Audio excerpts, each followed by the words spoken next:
Hello everyone, कुछ vacancies आपकी out हुई हैं group B and C post पे। तो एक बार नोटिफिकेशन देख लेते हैं। सीसीआरटी वैकेंसी है ये, है ना। मिनिस्ट्री ऑफ कल्चर के अंडर आती हैं एंड ग्रुप बी एंड सी की पोस्ट हैं। तो एक बार वैकेंसी देख लेते हैं कौन कौन सी हैं। और ये सारी हैं। अकाउंट ऑफिसर की 4 पोस्ट है, एडमिनिस्ट्रेटिव ऑफिसर की 1 पोस्ट है, कॉपी एडिटर की 2 पोस्ट है, वीडियो एडिटर की 1 पोस्ट है, डॉक्यूमेंटेशन असिस्टेंट की 1 पोस्ट है, क्राफ्ट इंस्ट्रक्टर एंड कोऑर्डिनेटर की 2 पोस्ट है, हिंदी ट्रांसलेटर की 1 है, अकाउंट्स क्लर्क की 2 है, एलडीसी की 6 है और डाटा एंट्री ऑपरेटर की 2 पोस्ट है। ठीक है, तो एक बार देख लेते हैं। ये ऑफलाइन फॉर्म जाएगा प्रिस्क्राइब फॉर्मेट में, जैसे दे रखा है इसमें एप्लीकेशन फॉर्मेट दे रखा है नीचे। उसको फिल करके आपको जो आपके डॉक्यूमेंटेशन मांगे गए हैं, जैसे एजुकेशनल डॉक्यूमेंट्स हो गए, आपके एक्सपीरियंस हो गया, कास्ट सर्टिफिकेट हो गया, या फिर कोई और एक्स्ट्रा डॉक्यूमेंट जैसे पीडब्ल्यूडी का अगर आप लगा रहे हो, एससी एसटी का सर्टिफिकेट जो कास्ट का है वो लगा रहे हो, या फिर और कोई डॉक्यूमेंट्स बताए गए हैं, तो वो सारे सेल्फ अटेस्ट होने चाहिए एंड वो प्रिस्क्राइब फॉर्मेट एप्लीकेशन के साथ सीसीआरटी हेडक्वार्टर्स में जाएंगे एंड लास्ट डेट इसकी 30 days from the date of application है। ठीक है, तो मैं अभी आपको बता दूंगा एप्लीकेशन की डेट। देन सीसीआरटी की वेबसाइट ये है, आप उसमें चेक कर सकते हैं। उसमें आपको फॉर्मेट्स वगैरह मिल जाएंगे, एप्लीकेशन का जो फॉर्मेट है, ठीक है, इंस्ट्रक्शंस वगैरह, बाकी तो मैं आपको बता ही दूंगा। ठीक है, इसमें साफ साफ लिखा है कि ईमेल वगैरह से नहीं भेजना है। ठीक है, ऑफलाइन ही जाएंगे ये, ऑफलाइन फॉर्म फिल होंगे एंड आप स्पीड पोस्ट कर सकते हो या फिर नॉर्मल पोस्ट रजिस्टर्ड पोस्ट कर सकते हो, उससे आप इसमें डॉक्यूमेंट्स अपने भेज सकते हो। ठीक है, इसमें साफ साफ लिखा है, इसको अच्छे से पढ़ना, कि इनकम्प्लीट एप्लीकेशन नहीं होना चाहिए without signed, without enclosing self attested documents is very important, कि डॉक्यूमेंट्स आपके सेल्फ अटेस्ट जरूर होने चाहिए। ठीक है, and late application are liable to be rejected. ठीक है, लेट नहीं होना चाहिए, टाइमली आप डॉक्यूमेंट्स अपने भेज दो। ठीक है, बाकी हिंदी में सेम बताया गया है। अब एक बार एलिजिबिलिटी देख लेते हैं। तो ये हमारी इंपॉर्टेंट है 28 अक्टूबर, इससे पहले पहले आपके डॉक्यूमेंट्स आपके सेंटर में पहुंच जाने चाहिए, सीसीआरटी के जो हेडक्वार्टर है वहाँ पे पहुंच जाने चाहिए। ठीक है, एलिजिबिलिटी देख लेते हैं। एक बार मैं आपको नीचे से बताता हूँ जिस पोस्ट में आप मैक्सिमम लोग अप्लाई कर सकते हो बिना कोई कोई जिसमें एक्सपीरियंस नहीं मांगा है। ठीक है, ये दोनों पोस्ट हैं। सबसे पहले तो एलडीसी की डाटा एंट्री ऑपरेटर की, सेम पे लेवल 2 की है ना। अच्छी वैकेंसीज है आपकी, टोटल 6 पोस्ट हैं एलडीसी की एंड 2 पोस्ट है आपकी डाटा एंट्री ऑपरेटर की। ठीक है, 30 साल तक है और सीनियर सेकेंडरी 12th पास होना चाहिए, सिर्फ टाइपिंग स्पीड आनी चाहिए 35 वर्ड पर मिनट और लिखा है, या फिर हिंदी में 30 वर्ड पर मिनट, तो आप इसमें अप्लाई कर सकते हो। नेक्स्ट सेम इसमें 12th पास 35 वर्ड पर मिनट इन इंग्लिश और या फिर 30 वर्ड पर मिनट हिंदी में। तो इन दोनों पोस्ट में कोई एक्सपीरियंस नहीं मांगा है, इसमें आप अप्लाई कर सकते हैं। देन है अकाउंट्स क्लर्क की, अगर आपके पास 1 साल का एक्सपीरियंस है अकाउंट्स होल्डिंग का, या फिर कोई भी रेपुटेड इंस्टीट्यूशन या गवर्नमेंट पीएसयू में कहीं भी आपने वर्क किया है, तो आप इसमें अप्लाई कर सकते हो। ग्रेजुएशन होना चाहिए आपके पास और 1 साल का एक्सपीरियंस होना चाहिए। पे लेवल 4 की वैकेंसी है। पे लेवल 4 मतलब 2400 ग्रेड पे की वैकेंसी है, तो एक अच्छी वैकेंसी है। जो हमारी पे लेवल 2 है वो 1900 ग्रेड पे की वैकेंसी होती है, एलडीसी और इसकी। ठीक है, अकाउंट्स क्लर्क में आप अप्लाई कर सकते हैं। 2 पोस्ट इसकी जनरल की है। ठीक है, जनरल में कोई भी फाइट कर सकता है, एससी एसटी ओबीसी आप किसी में भी हो तो आप अप्लाई कर सकते हो। देन है हिंदी ट्रांसलेटर की, हिंदी ट्रांसलेटर में आपके पास मास्टर डिग्री होनी चाहिए कोई भी रिकॉग्नाइज ऑर्गेनाइजेशन में। हिंदी एक मेन सब्जेक्ट होना चाहिए और इंग्लिश एक कंपलसरी या इलेक्टिव सब्जेक्ट जो हमारा ग्रेजुएशन में होता है ना। ग्रेजुएशन में जो सेमेस्टर वाइज हमारे पास एक इलेक्टिव सब्जेक्ट चूज करना पड़ता है या फिर कंपलसरी, अगर आपके पास इंग्लिश है तो आप इसमें हिंदी ट्रांसलेटर में अप्लाई कर सकते हो। सेम इसका वाइस वर्सा बता रखा है कि मास्टर डिग्री आपके पास इंग्लिश में और हिंदी या कंपलसरी और इलेक्टिव सब्जेक्ट है तो भी आप अप्लाई कर सकते हैं। ठीक है, बाकी सारे आप देख सकते हैं। हिंदी इंग्लिश का अगर आपने मास्टर कर रखा है तो आप हिंदी ट्रांसलेटर पे लेवल 6 की वैकेंसी है, अप्लाई कर सकते हैं। 30 साल तक एज लिमिट है, एज लिमिट वही गवर्नमेंट ऑफ इंडिया में जो कंसिडर किया जाता है, सेम एज लिमिट आपको रिलैक्सेशन मिला है। ठीक है, हिंदी ट्रांसलेटर की सिर्फ एक वैकेंसी है एंड इसमें आप अप्लाई कर सकते हो।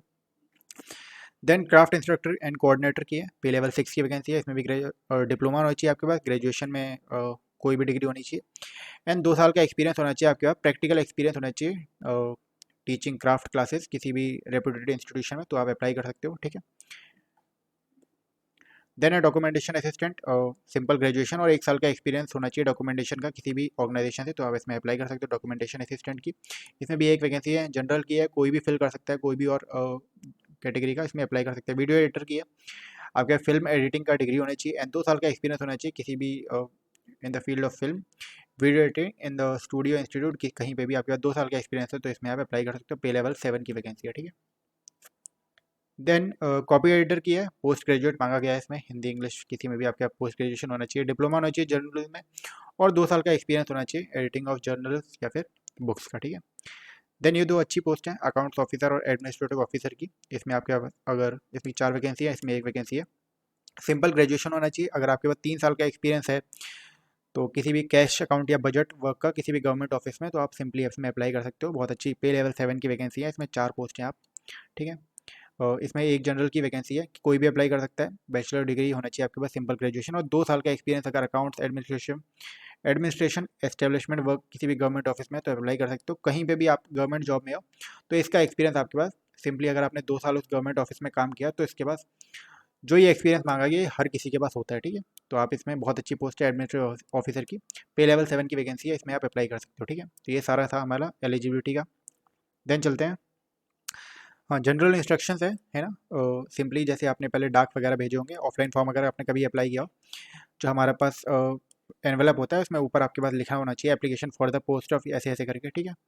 एंड स्पीड पोस्ट या रजिस्टर्ड पोस्ट बताया गया विद इन 30 डेज, मैंने बताया है ना, विद इन 30 डेज में ये आपका पहुंच जाना चाहिए उस CCRT के हेडक्वार्टर में, ठीक है। एड्रेस इसमें दे रखा है और ये ऐसे लिखोगे इसमें आप application for the post of, यहाँ पे आप उस पोस्ट का नाम डालोगे, जैसे कि आप LDC का अप्लाई करोगे तो application for the post of LDC, और ये फिर नीचे एड्रेस आपका यहाँ पे आ जाएगा, ठीक है। सेपरेट एप्लीकेशन फॉर्म जमा होंगे आपके, सिर्फ अलग अलग पोस्ट के लिए आपको अलग अलग एप्लीकेशन फॉर्म जमा करने होंगे, ठीक है, अलग अलग एनवलप में वो भी।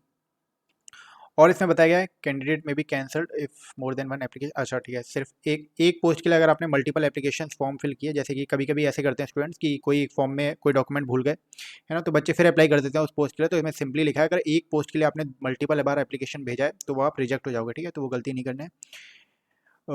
ये मैंने आपको बता दिया, सेल्फ अटेस्टेड डॉक्यूमेंट्स होने चाहिए, प्रॉपरली साइंड होने चाहिए, कंप्लीट एप्लीकेशन कंप्लीट होना चाहिए आपका, और ईमेल वगैरह से कोई नहीं भेजेगा, ऑनलाइन का कोई तरीका नहीं है, सिर्फ ऑफलाइन है, ऑफलाइन इज मस्ट, उससे आप एप्लीकेशन भेजोगे, ठीक है। बाकी वही किया गया है ना, कोई भी फॉल्स डॉक्यूमेंट हो गए, टेम्पर डॉक्यूमेंट्स, फैब्रिकेटेड किसी भी चीज़ का गलत काम नहीं करना है, अगर कहीं भी पाया गया तो आपको टर्मिनेट कर दिया जाएगा, कैंसिल कर दिया जाएगा आपका एप्लीकेशन फॉर्म, और आप पे एक्शन कर सकते हैं, ठीक है। बाकी CCRT रिजर्व करता है, कभी भी ये कर सकता है ना, ये इंपॉर्टेंट है, इसे पढ़ लेना भाई, है ना। सेल्फ अटेस्टेड जो भी कैटेगरी का रिजर्वेशन लेना चाहता है, पहले तो एप्लीकेशन वो दिखाता हूँ फीस आपको, ये एप्लीकेशन फीस है, इसका शायद डिमांड ड्राफ्ट जाएगा, है ना, ये रहा, हाँ पेमेंट मोड, डिमांड ड्राफ्ट आपको करना है, जैसे ऑफलाइन अगर आपने कभी भरा तो आपको इसके बारे में आइडिया होगा, नहीं आइडिया तो मैं बता दूँ, एक डिमांड ड्राफ्ट बनता है बैंक से, 500 रुपये का बनेगा, इन द नेम ऑफ जिस हेडक्वार्टर के लिए आप अप्लाई कर रहे हो, CCRT के अगेंस्ट ये डिमांड ड्राफ्ट क्रिएट होता है, ठीक है। तो जनरल और OBC के लिए 500 रुपये जो नॉन रिफंडेबल है, बाकी SC ST PWD के लिए 250 रुपये, ठीक है। तो ये आप अप्लाई कर सकते हो, payable eight CCRT payable eight new Delhi, इसके लिए आपको बैंक से बन जाता है डिमांड ड्राफ्ट, तो आप इजीली बनवा सकते हो, ठीक है। और जो कंसेशन ले रहा है 250 रुपये वाला, इनके पास वैलिड कास्ट सर्टिफिकेट होना चाहिए, जो आप वो तो भेजोगे आप डॉक्यूमेंट के साथ, तो वो प्रॉपरली आपके पास होना चाहिए, ठीक है। फी रिफंड नहीं है, बाकी ये सब बताया गया है, there shall be no reservation, ठीक है, बाकी ये सब बताया गया, revise number of vacancy any time, ठीक है। ये इसका एप्लीकेशन फॉर्म है, ये आप देख सकते हो, प्रॉपरली इसको फिल करना है, आप प्रिंट निकाल सकते हो इसका, एंड आपको ऑफिशियल साइट पे मिल जाएगा, मैं डिस्क्रिप्शन में भी इसका लिंक डाल दूंगा। प्रॉपरली इसमें साइन करना है, साइन करना मत भूल जाना भाई, है ना, प्रॉपरली हर जगह साइन होनी चाहिए, डॉक्यूमेंट सेल्फ अटेस्ट होने चाहिए, कंप्लीट एप्लीकेशन फॉर्म फिल करना है, एंड ये आपको भेजना है, ठीक है। तो यही सब था इसके बारे में।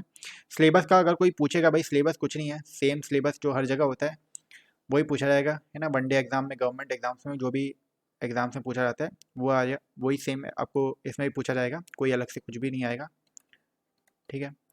बाकी और चीज़ें बता दूंगा जब इसका और कोई इन्फॉर्मेशन इसके रिगार्डिंग आएगी तो आपको बता दिया जाएगा।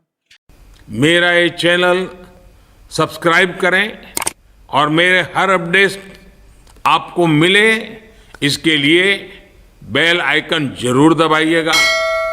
आप सभी को मेरी ढेर सारी शुभकामनाएं।